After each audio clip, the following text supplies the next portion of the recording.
Hello, hello, hello, and welcome to season one, episode one of Traditional Legends Beyond the Campfire. Beyond the Campfire. Yes, Yes. it is where we bring stories from beyond the campfire right to your ear holes.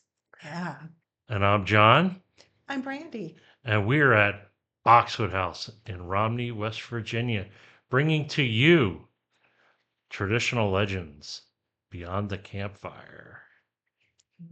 Ooh. So, what are we talking about today, Brandy? I'll Oh, give you a there hint. you Can go. everyone see him? Yep. Red eyes. And that's cool because we actually bought that in Grafton, West Virginia. Grafton, West Virginia, and the Grafton Monster. Monster. Yes, Yes. yes. Have you heard of this? Yeah. Uh, If you have, put it down in the comments.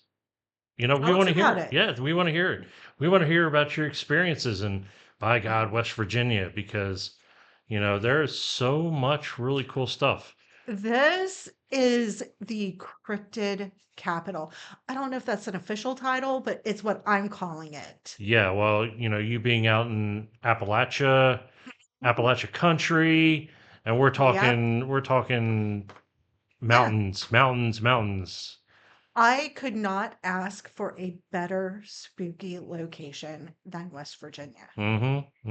You not only have the cryptids, you also have a big old antenna right in the center of the state, Green Bank Green Observatory. Bank Observatory, that Mhm. literally, folks, you cannot drive in that area with your Yeah. cell phones. They Yeah. block it. Yep. So if you ever go to the Absolutely. Green Bank Observatory, bring a map. And what do? They scan the They skies scan them. for. They I'm listen. sorry, I can't whistle. Yeah, it's Thank you. Aliens. so the Grafton Monster. Aliens. Grafton is a small town. Um, it's tucked away in the mountains. It's tucked away along a river. Um, It's just outside of just Fairmont. outside of Fairmont. Yep, Just Fairmont, outside West Fairmont. Virginia, which is right up by Morgantown. You hmm got that whole corridor there. But It it's a very interesting place. it used to be a central hub for the railroad. Yep. A lot of coal went through there, and throughout the 20th century, as mechanization really became more and more centralized, people lost their jobs in the coal industry. A lot of people from there were actually transferred to Jacksonville, Florida, with the railroad. Yeah, but on a good term, Mother's Day was coined there. Yes, Mother's Day was created there. Yeah. So there's one claim to fame, but that's not what we're here to talk That's about. not what we're here to talk about. What we're here to talk about, folks, is the fact that in 64. 1964, I was about to say Yes. 63, 64, a gentleman who was a prominent reporter, Mr. Robert Cockrell, Mhm. it was late at night. 11 o'clock at night, Yeah. he says that it was a clear night. Hmm. This was a road he drove often because it was on his way home. Yep. He wasn't emotionally stressed. He hadn't been drinking. He wasn't tired. He was in his teens. He was in his teens. So, but also imagine this in 1964, most teens didn't have their own car. Oh yeah, definitely. So that They were biking it wasn't or walking it. exactly, exactly. So to imagine this young man having his own car, he had to have been a straight up guy, you Yep. know. So anyway, as he's driving, he's rounding the bend. And again, if you have never driven in the mountains of West Oh my Virginia, God, folks. it is this. Yeah, definitely. It is all this. And I am not even kind of exaggerating. Watch some of our videos.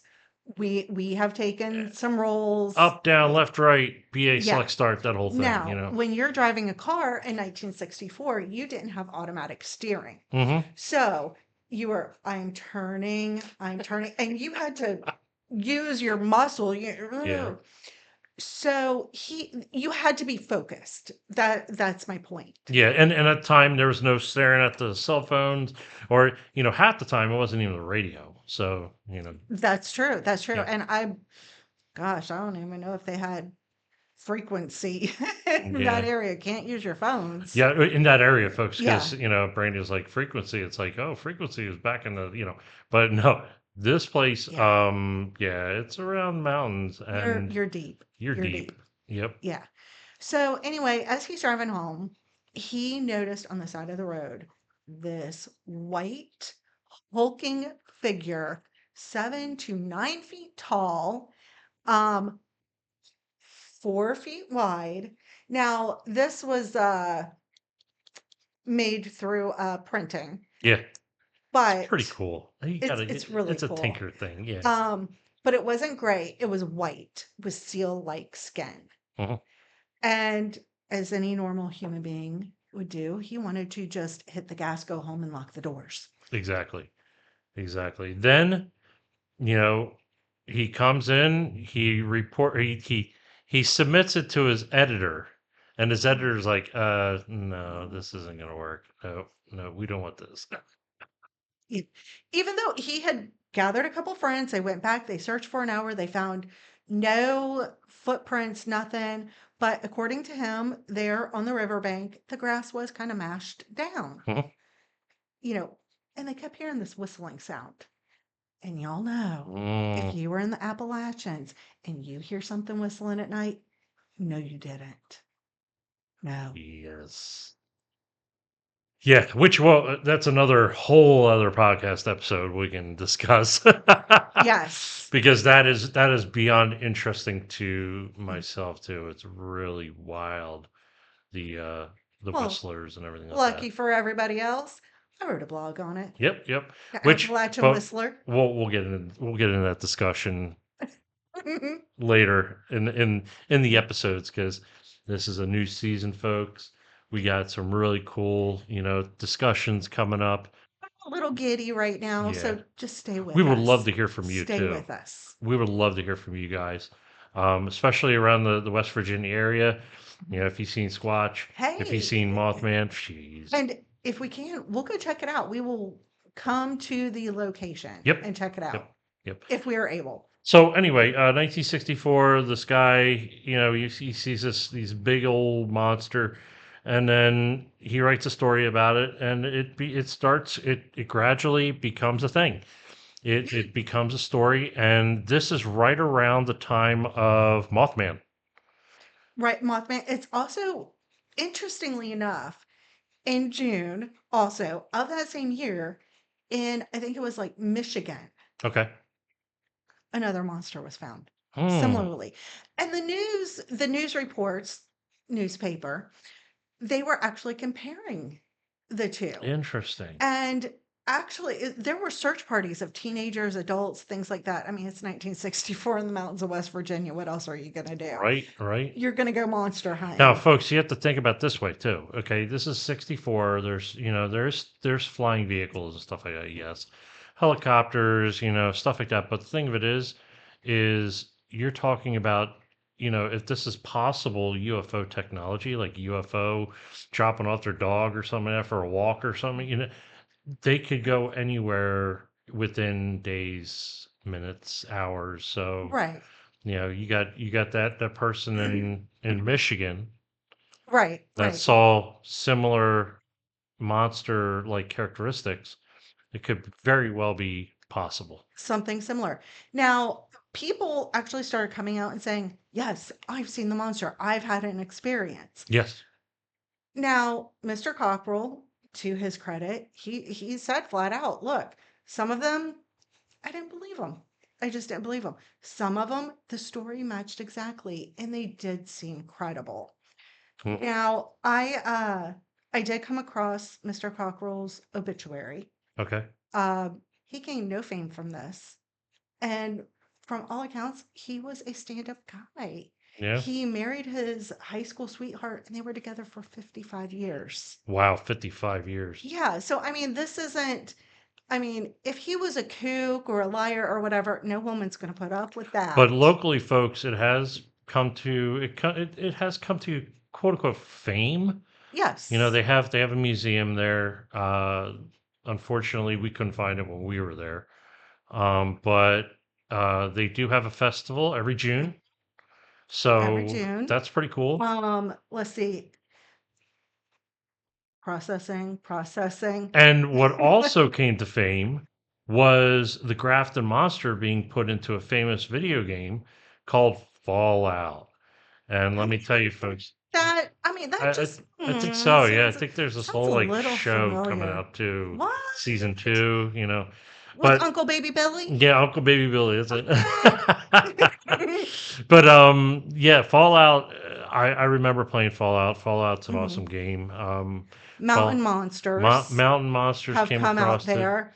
Now, what's really wild is it didn't click two and two together, but I Mhm. remember the Grafton Monster in Fallout 76.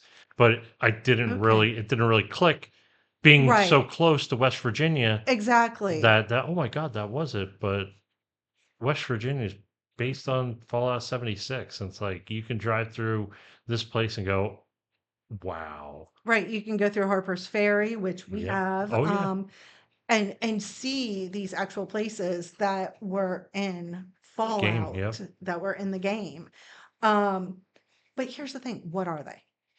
Yeah. Yeah. So what are well, we can go back and talk about the this okay, I just wanted to go back and talk about Fallout because Fallout also has a number of cryptids in the game. Yes.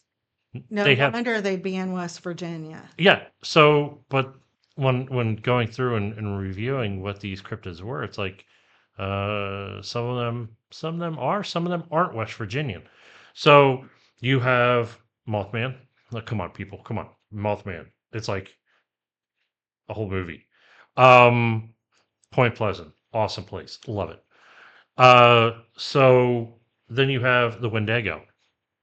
Mhm. It's not really reminiscent of West Virginia, but Right. it has been, Right. you know, there It has it's been cited. yep. There is the Snarly Yowl. The There is Snarlygasters, yeah. Sasquatch. The Um, Snallygasters, that's what it's well, called. there's also the Yeah. Snarly Yowl. Oh, Yeah, the Snarly Yowl is more here in West Virginia, and the Snarly Goster or Snarlygaster is more just up the road a piece in yeah, Maryland. Maryland, yeah, yeah, yeah. Yeah, yeah. So And what's the difference? Do you know? not yet, but maybe we'll cover Oh yeah, it. definitely Snallygasters versus Snallygosters. Snarly Yowls. Gosh, Scowls. Yeah, something like that. It snarls. It Yeah. snarls. And here, I do want to say something. There will be times where I have trouble processing because I am one of these interesting people that I don't think in words, I think in pictures. Mm. So getting that picture from here to here is sometimes quite difficult. So Yeah, it's like so buffering, buffering. Please forgive me. I'm more of a squirrel. Which is why we can't stay on track today. Yeah. Just so excited. So what are they? There are so many theories behind Okay, what they can be. let's start with this. First and foremost, because people were exiting the town, Yeah. I'm going to just say straight up that I thought that this was more of a, I'm not saying Mr. Cockrell lied. I'm just saying that it was one of those things that kind of took on a life of its own Yeah, to bring let me people. just say that yeah, you're right. It has gone through a lot of hardship. Right. A lot of hardship.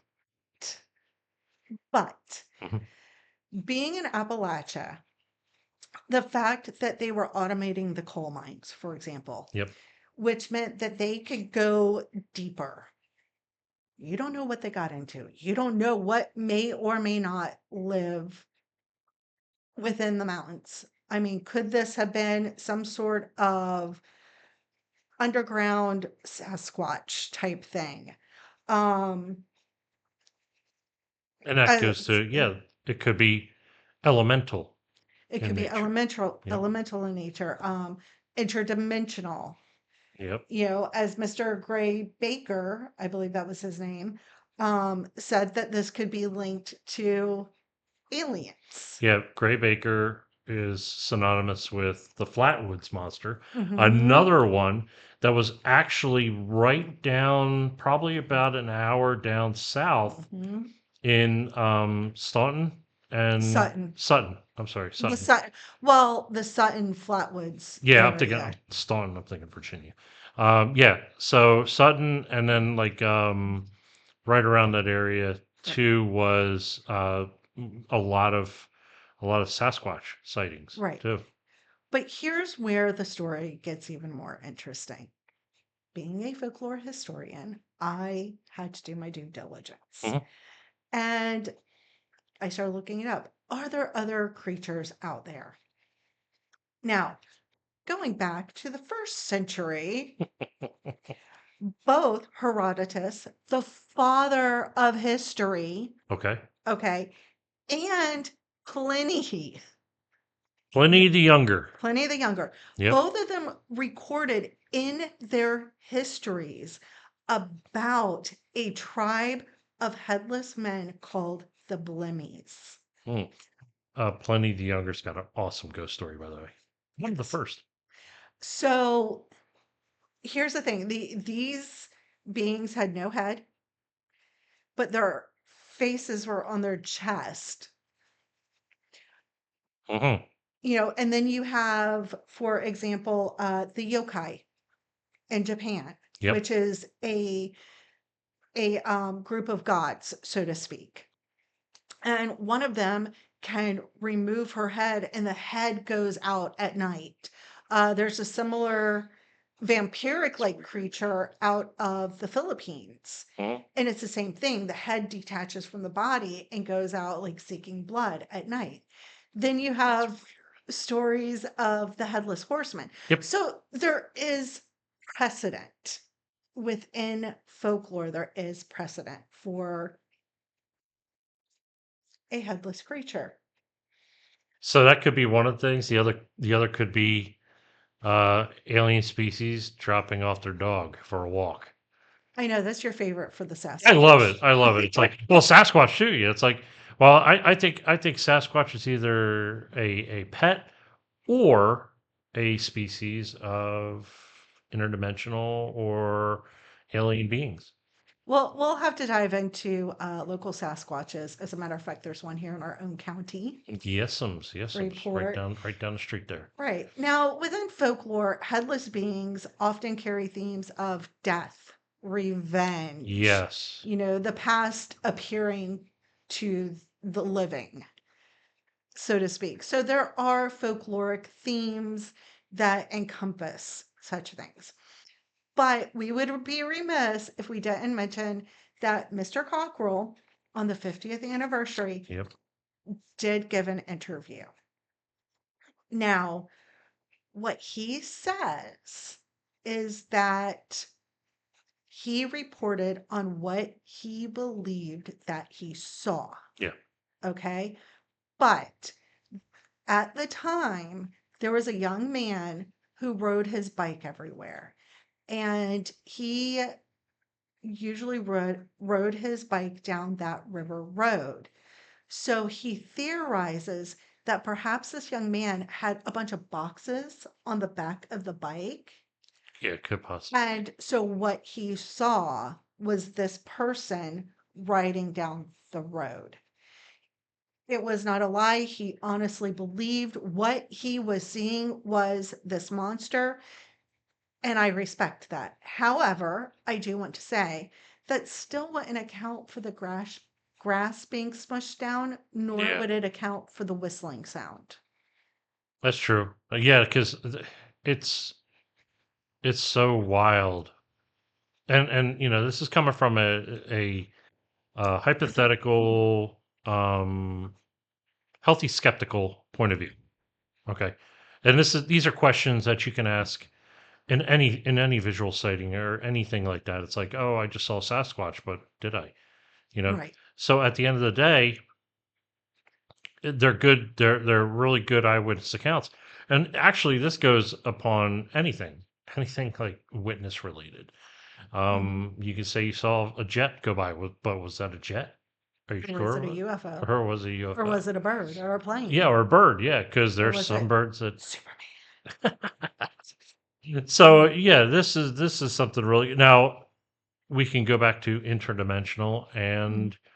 um and the Fae. As far as elemental activity. Could this be? Right. Maybe he slipped through a crack. Maybe he saw something he wasn't supposed to see. Maybe he saw a Fey market. Yeah, or the fact that these beings have been around for since the start of Dawn of the dawn time. of time. It could be the evolution of, like, I don't know, a monkey or something. I don't know, but still, it could have cloaking potential. Right. There are animals out there that you can constantly see. Mhm. Chameleons, for example, Right. they could stand there and all of a sudden, boop, Exactly. you won't even know Exactly. they're there. Thing is, scientists are still finding animals that they thought didn't exist or were extinct. And let me tell you, folks, you going out in West Virginia here in the mountains, There is no this is telling like what the you're going to ocean. find. Plus, with Yeah. with the caverns and caves Hmm. and inlets and waterway, Yeah. it's insane the stuff that could be here. Exactly. So if you'd like, we also have a video here on YouTube Hmm. on location in Grafton. So that way you kind of get a little looky loo of the scenery, and you are going to see exactly what it's like driving through West Virginia on modern roads. Huh. Yes, and also there is a really beautiful lake. Is it the Tiger. Tiger Yeah. Lake? I actually did the same thing when we started filming there too. I was like, Tiger, something like that. But anyway, there's a state-run lodge there that overlooks the lake. When we were there, and right now, oh my God, you could see We're in a rocks in drought. the We're in a river. drought. Yeah, we're in a severe drought. Mhm. There's puddles instead of creeks now. But Yeah. the lake was like probably, I'd say, 10 feet Oh, below, absolutely. Yeah. its potential. But Hmm. beautiful, beautiful scenery. I highly recommend going to that.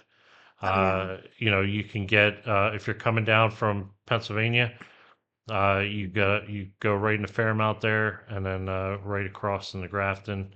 And Um, just for peace of mind, anybody going there, go through Fairmount. Don't yeah. don't take Oh the my back God. roads. No, Just because I mean, it's beautiful. It's beautiful, but we came. If you're coming from Maryland too, go up along Frostburg and Mhm. over into Cumberland and all that stuff, and go Mhm. down to Morgantown. Because, folks, let me tell you, we drove from the east side across to Grafton, and it's scenic. It's very beautiful, but Yes. oh my God, it feels like I was on a roller coaster, Yeah. literally on a roller coaster.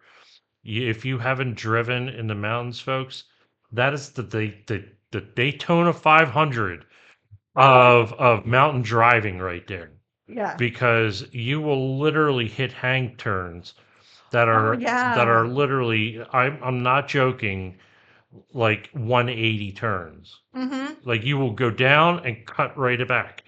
Yeah, hairpin So turns. hairpin turns. It is no joke. And it'll bang you around a lot. It'll bang, bang, bang, bang. But I would highly recommend just going up and around. It's only like Mhm. probably an extra 5 minutes, 10 minutes. Yeah, But but it's a yeah. much smoother drive. So anyway, um, Guess let's what? yeah, I announcements. I have been writing children's books. They are the B series, They're adorable. and it's about a little girl who has the ability to fly. She has a little sister who's a ghost. Her mother is part fairy and her father is part giant. And it's all about her adventures and adventures with her family. They can be found on our Traditional Legends blog site, traditionallegends.com, under children's books. Uh, I have a new book coming out just in time for Halloween called Shadows of the Hearth. Mm, I will link that when we get it. It will be available via Amazon. And it's all about conjuring folk and folk magic in England at the time of the witch trials. good stuff. That's really So cool. exciting. Yep. All right. So, as always, please remember to rate, review, and subscribe to or follow this podcast on YouTube. And tell your friends, tell your mama and them, tell everybody. Next week, we're going to be discussing Appalachian legends, folks. Appalachia. Oh, Appalachian legends. I'm sorry. Appalachian, whatever. But we'll be talking to we'll bring out a fuller schedule in the weeks to come. But Mhm. as of right now, we're having fun. We're discussing things, and we're just Discussing things that are right in our I backyard. know, right? It's like It's really right in our backyard. I insane. could not think of a better state. So Awesome. thank you for listening. Post, comment, like, Say subscribe, hey. say hey, what's up? Hey. So I'm John. I'm Brandy. Bye bye.